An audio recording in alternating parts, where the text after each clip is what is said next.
Hello, everybody. It's the Clark County Today Sports Podcast. This is Paul Valencia from Clark County Today. I've got Cale Piland from Evergreen Schools, Tony Liberatore from Vancouver Schools, Fort Vancouver specifically, right? That's correct. Got to make sure we get the Trappers in there, Fort Vancouver. Yes. Cale's a former Evergreen coach and Union coach, but he's all Evergreen. Is that about right? Something like that, Something I guess. like that. So he's now all Evergreen, as you know. Hey, it's the summer. We don't have a whole lot of high school sports to really discuss, but we are going to discuss the importance of high school assistant coaches, and we're going to get into that because Mark Rego, an old friend of ours and dear friend of Cale's, Yep.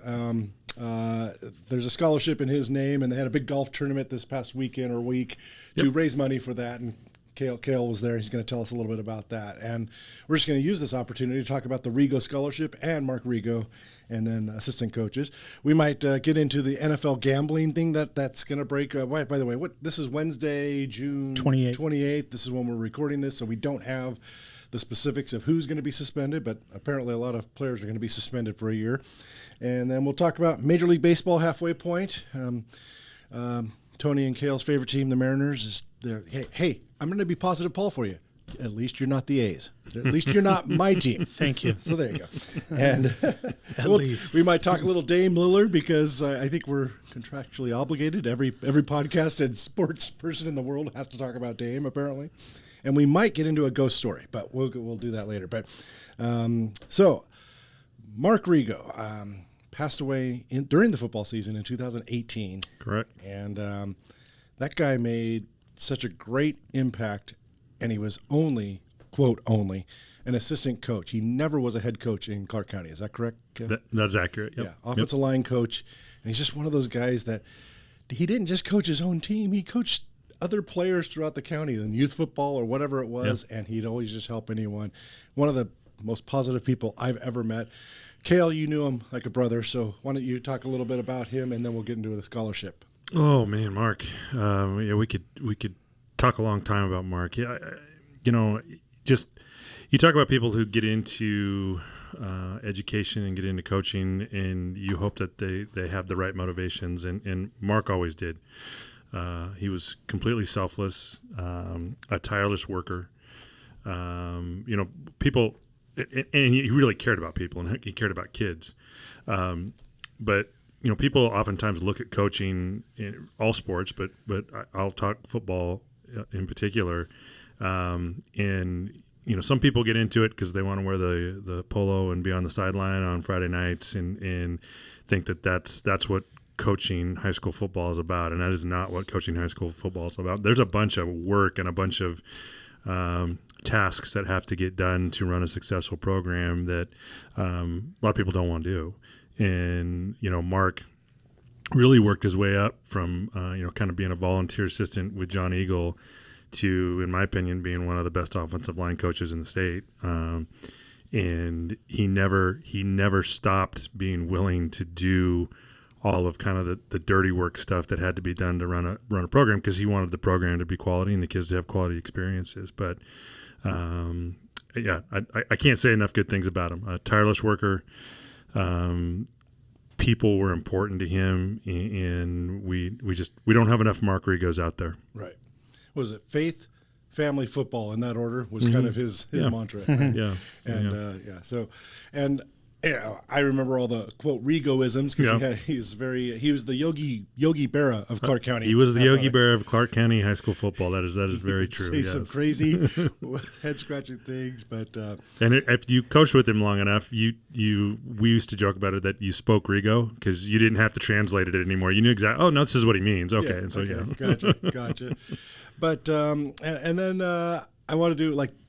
The pinnacle of the coaching part of it has to be 2004, right?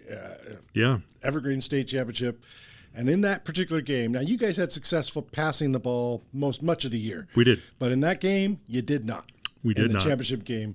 Down 14-7 at halftime. Yep.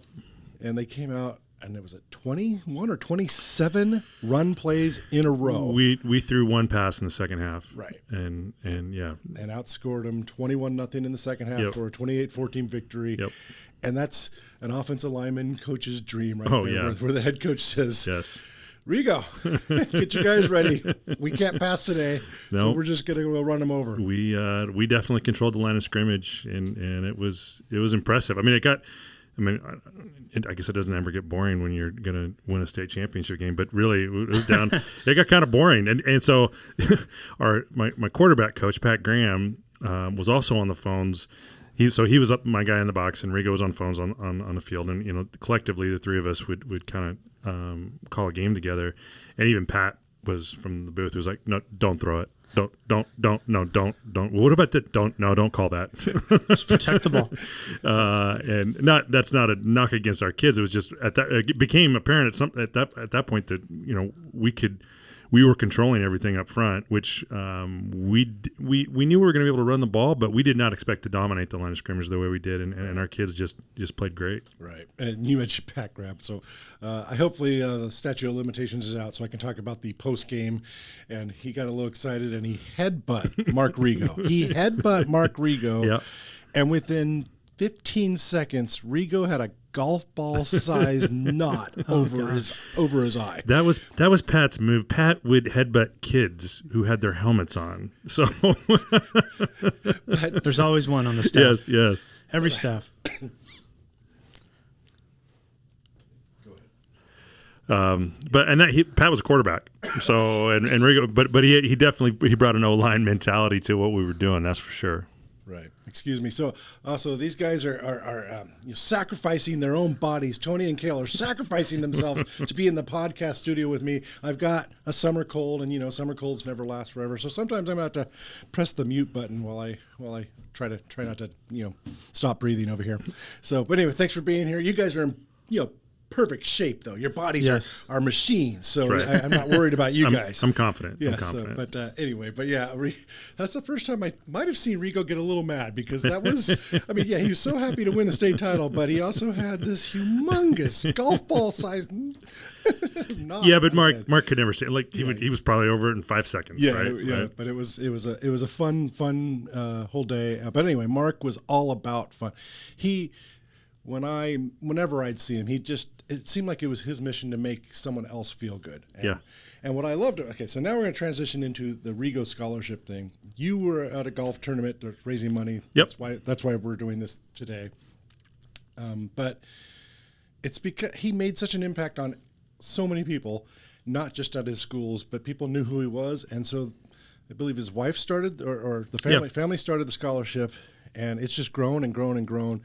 103 people since he passed away, since Mark passed, has received some scholarship money, and it's Evergreen schools, and then now it's also Battleground schools. Battleground High School specifically, I think, right. Because he had some ties. Well, they lived in Battleground, so they had ties out there. So if you're a senior athlete who likes to do stuff for the community, you can possibly get a scholarship. You can apply for the Rego. I think it's regoscholarship.com. Yep. And but the thing is you do not have to be an athlete in college to get the scholarship. It's just someone who's played high school sports, has probably good grades. I haven't even looked at the thing, but it's mostly about service and being good to others, because that's what Rego was. And so I just wanted to give you a chance to say something about Mark. Oh yeah, no. This podcast. And I'd plug the golf tournament too, because people play in charity scrambles all the time, and sometimes they're not run very well, but I would say kudos and tip my hat to Gabe and Kim and the family and the whole foundation who pulled it off. It was a first class event, and it's going to become an annual event. And so I would encourage anybody that that wants to be involved in something for a good cause to look into playing in the next year. It was really well run. Right. And Tony, did you hear who won the golf tournament? No, can you remind me? Can you, Cale, can you remind me who won the golf tournament? Oh yeah, we did. Yeah, Griffin Payton, who's the principal at Union High School, Ben McGrew, who's coached a lot of baseball and coached with Rego at Union. Works at Chehalis Middle School now, and Tyler Knotts, who is a Vancouver police officer, but coached with us at Union and played for us and was an offensive lineman for us at Union. So that was our foursome. Rego might have been one of his biggest influences in life. Tyler's. I remember Tyler, the athlete, before becoming the police officer. Yeah. And Tyler was a great athlete. He was always a good person. But Rego really really was great. No, Rego's old lineman spent a lot of time with Rego, so So I would say he definitely was a big influence on him. Tony, I'm not even sure. You may not. You were on the west side, Yeah, so you didn't. I mean, I coach knew with of him, Rego. but I had never. But talk about the importance of assistant. Cale's been a head coach. You've been an assistant coach, but the assistant coaches actually spend even more time sometimes than a head coach. Right, sometimes, and I think, and Cale will probably parrot this as well. I mean, obviously he was an assistant before he became a head coach, but I think about my first couple of years on a big football staff, the importance of learning what to do in regards to the team. And you mentioned this with Rego, right? Some of those, who's going to make sure the locker room is ready to go, and who's going to make sure, whatever, the water's out on the field, just those types of things. Good assistants, they end up doing that type of stuff. And I was fortunate enough when I was coaching at River that first staff under John O'Rourke, there were 2 former head football coaches and one current that was Tom Boyle was a head track coach, but had a lot of experience.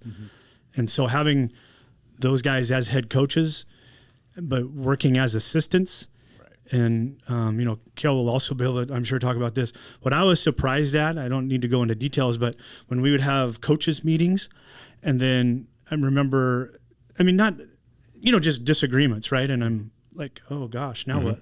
But I remember Tom Boyle taking me aside and he says, okay, what we just did, that's just, it doesn't go out onto the field. That's it. John made his determination. He listened to all of us. We counseled him, but what he says goes, and there's no hard feelings. Right. And that was important for me. And I ended up being on that staff until I became an AD. So. Yeah, and I remember, of course, Willie Thompson on that. Willie?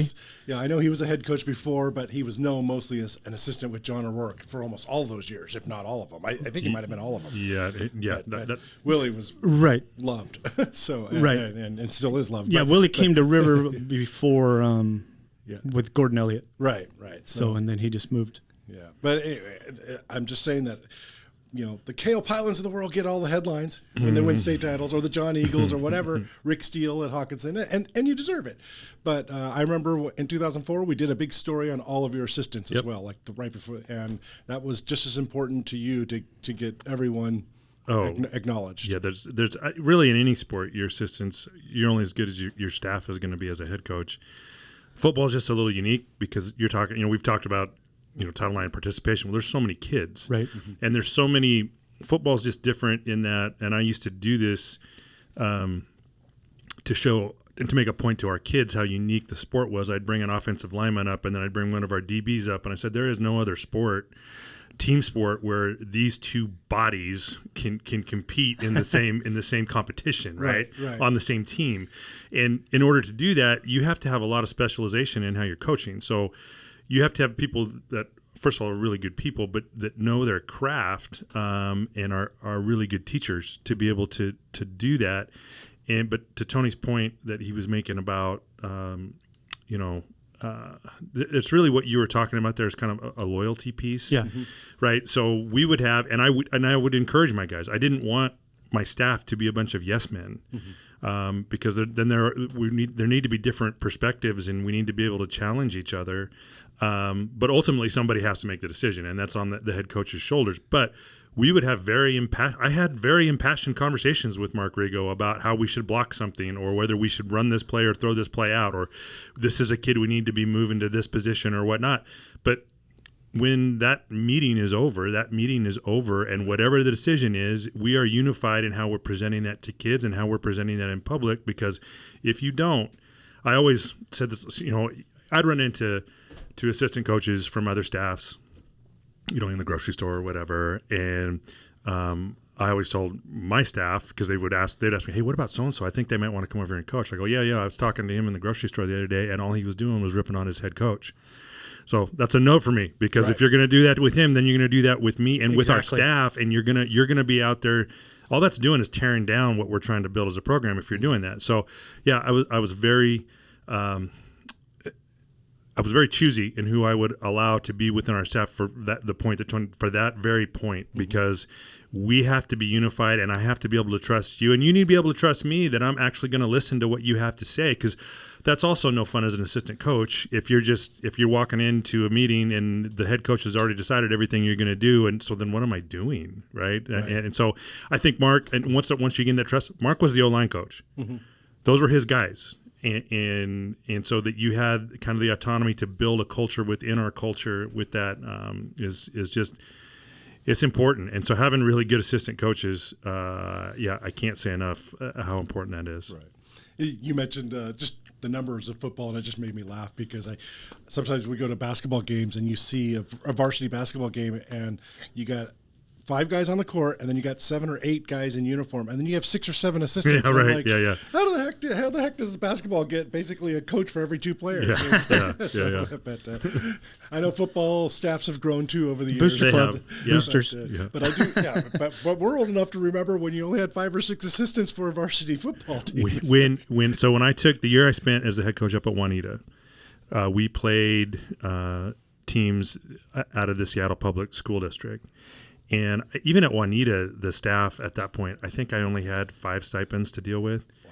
But the Seattle Public Schools at that time, it was 1 head coach and 1 paid assistant. Oof. And that was it. And they were just getting, they would get, at that time, those programs, they couldn't compete. I'm like, well, no doubt they can't compete. They've got 2 coaches. There are more coaches on the basketball staffs than there are on the football staffs, at least from a stipend standpoint. So, yeah. Now our football programs, our staffs are they're pretty specialized. Right. All right. Well, anyway, Mark Rego, we love you, and you are not forgotten. And I'm so glad that scholarship is still going on. Yeah. And so we're going to move on, and again, we're going to do mostly, now pro sports. It's summer. Don't have a whole lot going on yet for high school sports. Nope. So this week, as we're recording this, the NFL, there's been reports that there's going to be several players banned for a year for violating gambling policy. And the NFL, actually, one of the players is under investigation for actually gambling on his team. And that's just, there's just no, you got to be gone. And that might even be more than a year. That's usually an indefinite suspension. They would guess, yes. They might determine, no, you need 2 years or 3 years, or you may never play again. Well, you're talking about the integrity of the sport at that point, right? Yeah. Whether you're playing in the game or not, even if you're injured, you're in the room. Stuff. You have inside information. Oh, this quarterback's got a bad finger, or something like that. Just whatever it is, you just can't do that. But a lot of it might be from these rules of you just can't gamble from the facility. You can't bet on a basketball game if you're in the work facility. Correct. Or if you're on the road. And I read today, if you're in your hotel room, but that's the team paid for that hotel room because you're on the road, you can't be on your phones gambling on a basketball game or a college football game. And seems kind of like a harsh penalty, but I was just wondering what you guys' thoughts are. Tony? Well, yeah, I mean, when Cale was talking about the integrity of the sport, I immediately went back to Pete Rose. Right. Yep. Right. And the other thing that I was thinking of when I was a kid, Mickey Mantle and Willie Mays were, they had retired, but they were, I want to say kicked out, but they were not able to participate in MLB activities because they were hired by a casino to be like greeters. Yeah, it's just associated with the casino. Just associated with, right? And that was a huge thing. And I mean, you talk Mantle and Mays, right? And then they, like I said, they were reinstated. Pete Rose is kind of the archetype of athletes gambling. But just a little bit of the contradiction is that all those sport leagues, especially baseball now, promote those betting apps. They do, yeah. I mean, it is really weird, yeah. Over and over. It almost was like overnight. They went from no gambling around associated with our sports to, okay, go ahead. Well, and then they all have, but again. Or not even to have pro sport teams in Vegas, right? So the athletes couldn't they're not duly influenced by casino owners. They're not doing that for free, right? They're making a lot of money off of people gambling on their sport. And we go back 100 years and the Black Sox and the big scandal there. And it's like, well, back then the players didn't make any money, so they're just trying to make money. And so people would say, oh, nowadays no player would be stupid enough to actually do it because you make so much money just in your sport. well, we all have vices and we all think we're in the know and we all want to get more money, whatever. So, yeah, it's kind of that's kind of blowing up. Now, I'm one of the, if you bet on your sport, you're gone. I don't care, But I also understand some of the rules with the NFL, and this is, alcohol is legal in this country, but I'm not allowed to drink alcohol when I'm on the job. And I'm sure teachers should definitely are not allowed to. That's generally frowned upon, Paul. Yes. Now I don't know about the district office. You might be having party after party right, and champagne all the time. I don't know, but I know in the classroom, beer o'clock. It's beer o'clock at Evergreen schools. Yeah. Sorry, Evergreen schools. Just kidding. So, but my point is that there are a lot of things that are legal that. Yeah. Your employer says, no, you can't. You can do it. You just can't do it here. And so I think the penalty might be a little harsh if you're only betting on a college basketball game, but you're doing it from the facility. But I understand why. It's just that slippery slope. We just don't do it at work.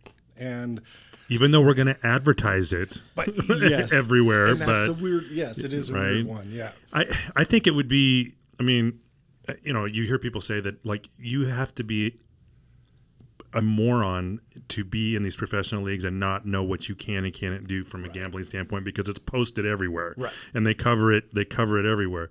But why don't you just remove any of the ambiguity and the temptation and say, look, if you're going to play in the NFL, you can't bet. You just can't bet on sports, period. Right. And then now you don't have, because some of these, I think there's probably some of these guys who know that they shouldn't have done it. And they all should have known that they shouldn't have done it. But some of them might have been going, I didn't realize I couldn't bet on a basketball game while I'm in the weight room, or having a sandwich after practice. Mm-hmm. So I don't know what the answer is, but it sounds like there's some harsh penalties coming. Right. I always go to Vegas in January to watch the playoffs with a bunch of friends. And one of our friends is a college football official. So when he does join, he doesn't join us every year, but when he does join us, we get a suite and watch the games because he's not allowed to even be in a sports book. He's not betting on sports. Yeah. He won't bet on sports at all, any sport. He Smart just doesn't on his part. Yeah. If he wants that job. But he can't even be seen in a sports book. Which I understand that too. Absolutely. We love it. We get a suite or something. Yeah, It's like, that's fun too. But my point is that, some people read the rules, some people don't, or whatever. But it's been decades since I've been in a Major League Baseball clubhouse as a journalist. Yeah. But you walk in and the big signs. It's it's the biggest sin in sports is to bet on your team or bet on your sport. Yes. And so I know there's at least one player in the NFL who is being investigated for betting on his team, and that's he's gone. Yeah. The others, though, I can tell you in the next week or so, we're going to hear a bunch of people going, why? Kind of like what you said, the NFL promotes gambling, but again, I still think maybe the penalty's a little too severe, but there's got to be a penalty for doing something against your employer's wishes. And we're not that far away though for them being sports books in stadiums. That's coming. I don't even. In fact, is it planned? Is Vegas going to put one in? I don't know. Let's see. I was in Cleveland a couple of weeks ago. I was at a Guardians game, and I swear there was, if not a betting station there, it was like really close to the stadium. Right. Like you could walk into the stadium and make a bet. I admit I don't need you guys to admit whatever you want to. I gamble a lot legally. I gamble legally a lot. I do not. Fortunately, sports betting has never been like a vice for me. Do you bet on the Raiders? I do bet on the Raiders for fun. Yes, I know. At any game I'm there. It's like, oh, cool, I'll put some money on the Raiders to win this game because I'm there. If I'm in Vegas or in a sports book, I'll put some money on a team or whatever, just a little bit of money just to have a little something on it. But I'm not one of those guys that will go bet 7 or 8 Major League Baseball games tonight because I've got it on the palm of in my phone. Yeah, I don't do any of that, thank God.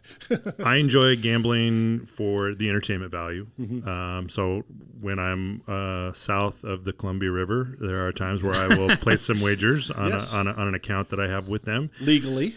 Totally legally, and never ridiculous amounts of money. No. The Super Bowl, obviously it's fun because there's a million type of bets you can put on there. Right. I might have a wager out there on the Seahawks to win the Super Bowl this year. That's there. Those are fun when they come home. Those are fun. But I do an NCAA tournament bracket. In fact, I'm in an auction deal that Tony plays in. I play fantasy sports. That's fun, and that's gambling because we're putting money in and we're taking winner wins some money. So, I'd be hypocritical to just be completely against gambling, but I also don't. I know there are people who have problems in being able to control it, and that. If that's what's happening with these NFL players, that's something that is also can be an issue. Yeah. And speaking of the March Madness pool, I think I had to pay you this year. I believe you did. I just remembered that. Wait a minute. Cale wins everything.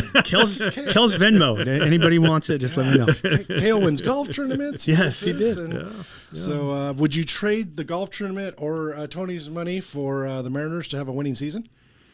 Just a winning season? Or winning. Yeah, are we going World Series win? Yeah, or just win 82 games? Yeah, no, we'll switch over here. Define it.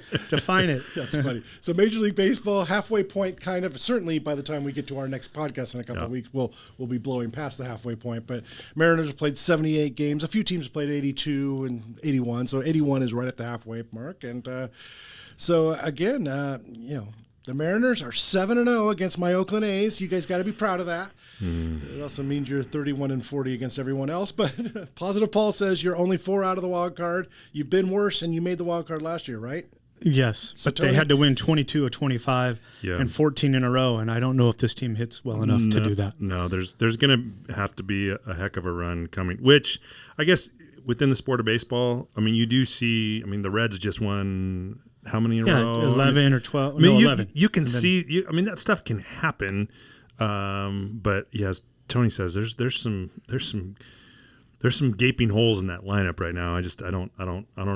Paul. I don't know. Positive Paul.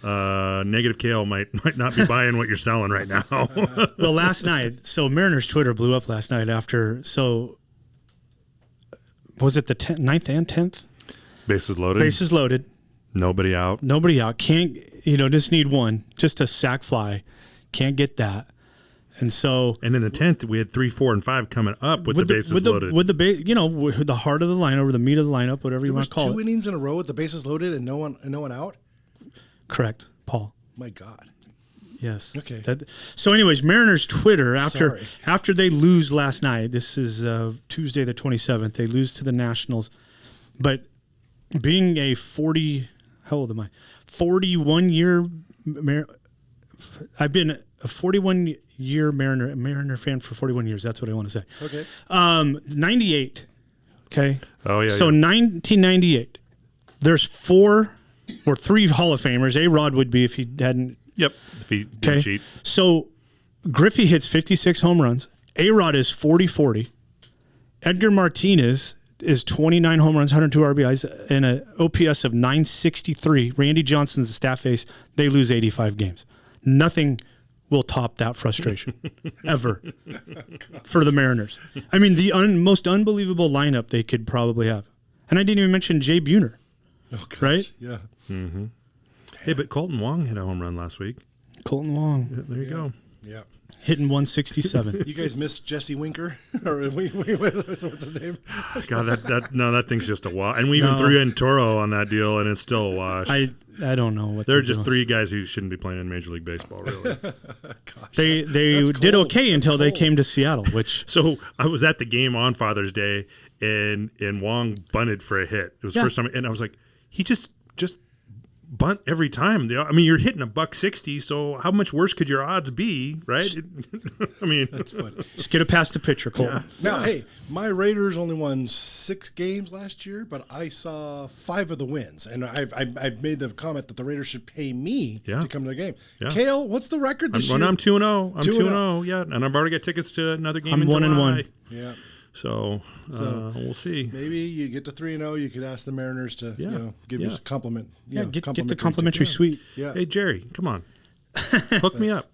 But anyway, I was the Tampa got off to such a great start in the East, and they haven't come back yet. I think, and then Baltimore's in second. That's crazy. Actually, in the Braves, because they won last night, and Tampa must have lost 2 of 3 or something, but Braves have the highest win percentage down in the Major League.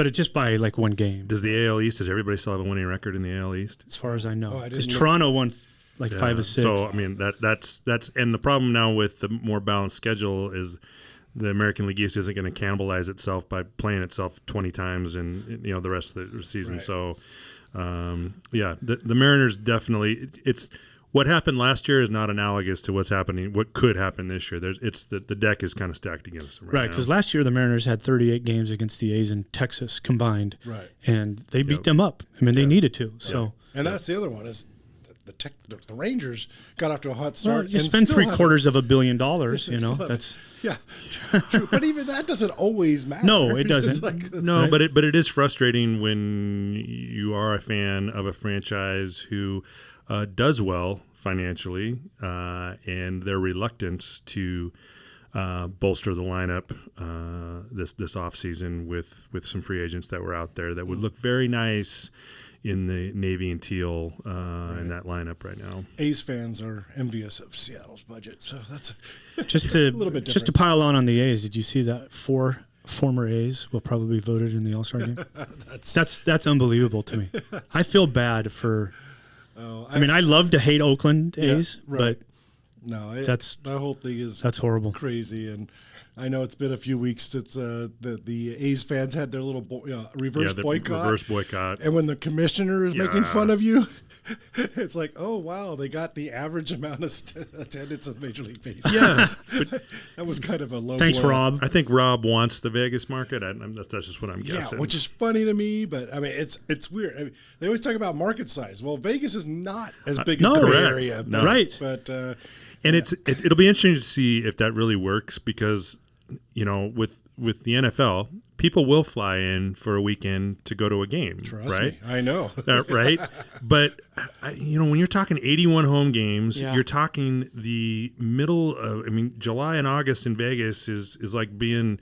In the middle, you're in the middle of the desert. You're almost on the sun, right? So it's just I don't know if baseball translates to folks making it a trip to go watch their team in Vegas as much as football would be. Right. I guess. I mean, I guess you could be thinking, well, if you're a Mets fan, it's like, oh, I can go to Vegas for 3 days. If you're gonna See, and I think it'd be more like that too. Yeah. It's in mid-September, but hey, Yeah. As we get closer to the NFL season, I can talk to you as an expert, as a season ticket holder of the Raiders. I can tell you about, resale value for the Raiders is great, but it's also bad. I mean, fortunately for me, I've known who's been in my seats for, I think there's been 17 home games since fans have been allowed. I've known who's been in my seats 15 of those 17 games. Yeah. But there's been 2 games where I've sold them to strangers for the most money I can get. So I might be selling to opposing fans, but that's just life. I mean, so I share a third of Blazer season tickets, right. And I'll be honest, I always try to draft. So we do a draft for our pair for going through and just a snake draft for it, and I always try to grab at least one Laker game. And if we're looking like we might win the Western Conference, I probably would feel different about it. But I mean, Laker fans will pay through their nose for those seats, and so if I can pay for a third of my season tickets by selling one game, all right. I get it. It's good value. Well, that's a good transition to the NBA. Damian Lillard, there's all kinds of rumors, this, that, or whatever. Again, it happened. But this one has legs, as they say. Yeah. I never dreamed they were going to trade him last year or even the year before or work a deal with whatever. But this one seems like it's possible. And, Dame's a great Raider fan, so I love him for that. But also I just love his attitude. He's going to be – you remember when Clyde got traded to Houston? Yep. Everyone in Portland rooted for the Houston Rockets once the Blazers were out of it, which I think was immediate. The same thing's going to happen with Dame. There's not going to be screw him, he's going for a way. No, wherever Dame goes, this region, will be rooting for him. Oh, absolutely. No question. But Cale, season ticket holder, your thoughts on Dame possibly leaving? Yeah, I don't want to see him go. The hard part is they did just draft his heir apparent, Scoot from everything that you've read and you've seen, and I mean, he looks like he's going to be a legit player. Now, he's a very different player than Dame, but I don't know, the intelligence level of keeping a supermax player who plays the same position as the player you need now to develop.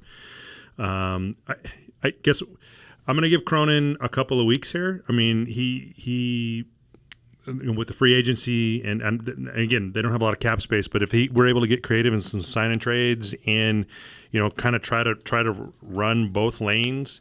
I mean, it is possible for Dame to stay and Sharp and Scoot to continue to develop, and then perhaps you win it. You have a shot at an NBA title, but maybe Dame's not the best player on the team anymore as those guys develop, and he's more of a Chris Paul kind of role, right? I mean, but I think it's just difficult because Dame, to be effective, really needs to have the ball in his hands. He's one of the best pick and roll players in the NBA, but Scoot's going to need the ball in his hands, and really Simons needs the ball in his hands too. So you've got three dominant, ball dominant guards that collectively with them, I don't know how that works, but yeah, I mean Cronin has said he's got, you know, they've got a lot of feelers and they've got some they feel like they've got some fish on, so let's see. But if I was betting money, I would say that it definitely by at least next year's trade deadline, he's probably not a Blazer. Wow. Yeah, see, I think he'll start the season. I don't think they'll trade him this summer, and then depending on what's going on mid-season, right? Because somebody could use Dame on a playoff run. The problem is, though, with supermax players, right? You have to have a salary fit to be able to make that work, and so you're already kind of limited in the number of teams that you could make the deals with, and you're never going to get equal value for a player like that in return. I mean, it's not going to happen. I mean, the Hawks just traded John Collins for Rudy Gay and a second-round draft pick.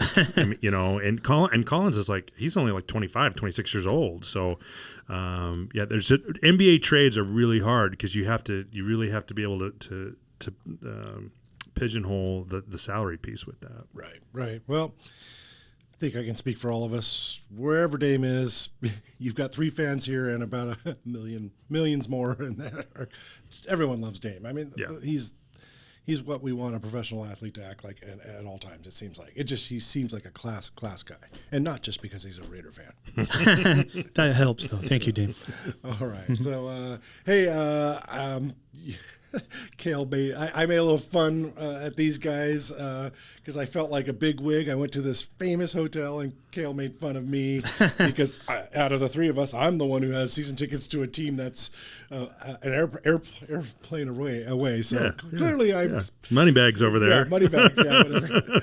But I'm in the media, so it can't be that much. But anyway, no, it's good. Like I said, the joke is that my wife pays for the mortgage and the bills.